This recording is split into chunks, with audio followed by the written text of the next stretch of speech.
નમસ્કાર મિત્રો, તો આજે આપણે આવી ગયા એક ક્વેશ્ચન લઈને જેને આપણે એલિગેશન મેથડ થી સોલ્વ કરીએ। આપણો ક્વેશ્ચન શું કહે છે કે એક વેપારી છે જે સાહુકાર પાસેથી 2500 રૂપિયા લે છે, એ ઉધાર લે છે।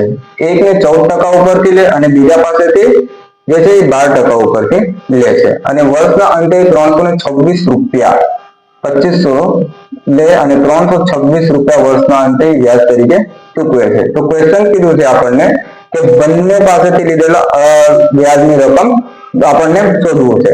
તો પહેલા તો આપણે અહીંયાથી 326 એ 2500 ના કેટલા છે ઓવરઓલ પહેલા આ ગોતી લઈએ। તો 2500 ના કેટલા ટકા છે આ રીતે કરીએ આપણે, તો આને હજુ સોલ્વ નથી કરીએ। 326 upon 25% આમ રહેવા દો। હવે એલિગેશન મેથડ થી પહેલા પાસેથી અને બીજા પાસેથી, એક પાસેથી 14% ઉપર લે, એક પાસેથી 12% ઉપર લે અને ઓવરઓલ કેટલા ચૂકવે છે 326.25%। અહીંયાથી વાત કરીએ આપણે તો 12 એટલે આ રીતે લખીએ આપણે 326 upon 25। અહીંયા વાત કરીએ આપણે 25 બાર 300 અને 26 ભાગ્યા 25 બરાબર।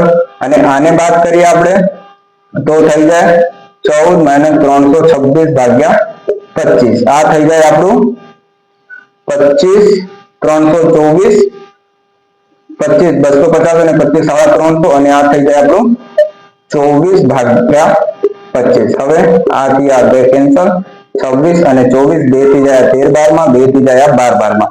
ટોટલ બંને પાસેથી લીધેલા વ્યાજનો રકમનો ગુણોત્તર આવી ગયો। તો ટોટલ કેટલો લીધો 13 અને 12 25। ક્વેશ્ચન કેટલા કીધો છે 2500 રૂપિયા લીધો। તો એક પોઈન્ટ ની વેલ્યુ આવી જાય અહીંયાથી 100। પહેલા વેપારી પાસેથી કેટલા લીધો આ 100 એટલે કે 1300 રૂપિયા। બીજા વેપારી પાસેથી કેટલા લીધો 1200 રૂપિયા। બસ આ ક્વેશ્ચનમાં હતો। આ રીતે આ ક્વેશ્ચનને સોલ્વ કરવાના। Thank you.